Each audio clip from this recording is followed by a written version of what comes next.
What's good, y'all?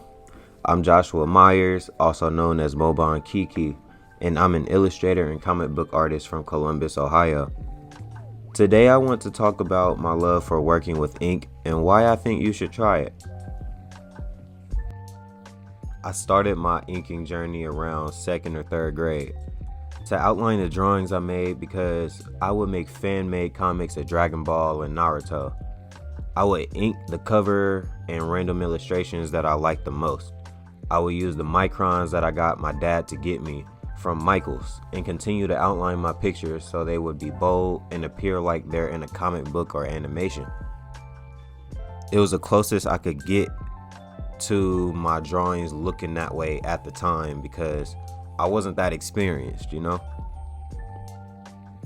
During my first year at Columbus College of Art and Design, I discovered Kim Jung-gi on a video titled Kim Jung-gi, How to Become a Master on Proco's channel. I was in awe when I saw his drawings and seen that he used a variety of brush pens. This led me to purchase one because of how versatile the tool is. And not only can I vary the line weight, I can also apply heavy blacks and smudge it to create cool effects in my own work. It was hard to control at first because I was used to pens and microns, but over time, I began to get used to it. Shortly after discovering the brush pen, I found out about a tool most mangaka use called a G-pen. You connect it to a pen nib holder, and there are other nibs like the Maru nib, but I personally like the G-pen more because the ink flowed easier and the lines could be thicker. It reminded me of the brush pen, but it provided me more control as I inked over my pencils. The lines were smaller than the brush pens too, so it provided a more realistic look and made it easier to crosshatch. The only issue that I had with it was that it didn't come with refillable ink.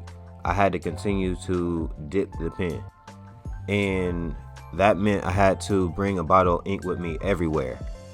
And I didn't want to use the refillable calligraphy pens because I didn't like them as much, and it didn't really compare to the G pen to me.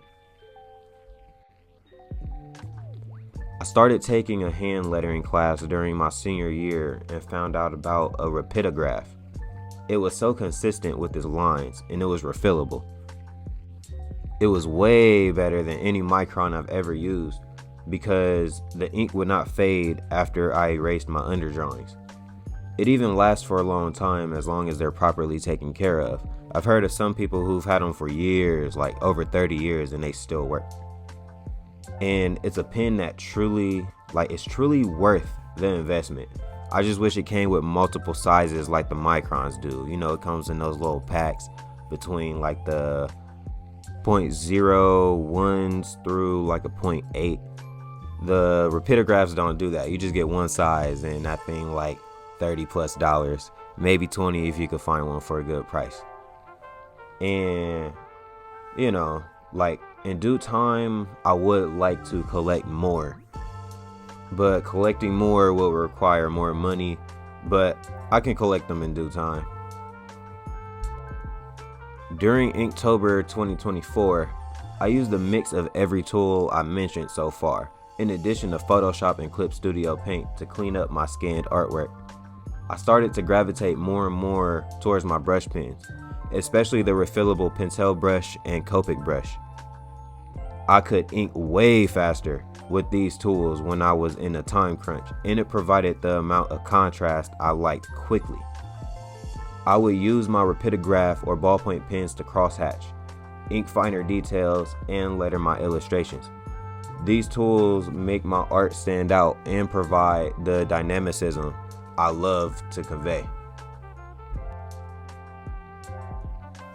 As much as I enjoy inking traditionally, I can't leave out digital inking.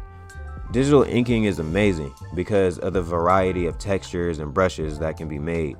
I chose Clip Studio Paint as my main drawing program because the pen and ink tools on there resemble traditional tools the most in my experience.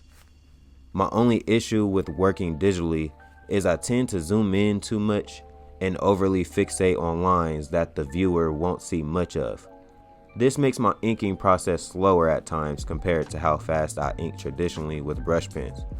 I'm more open to making mistakes when I ink traditionally, and I can always scan my art and clean up mistakes digitally if the situation requires it. Do you prefer to ink with the G Pen, Micron, brush pen, or Rapidograph? Are there any other inking tools that I should try? How does inking enhance your art? How did you begin inking your art, and who do you watch to learn new techniques? Leave a comment below, and please like and subscribe for more content like this. Have a wonderful day, and remember to stay hydrated. Till next time, my friends.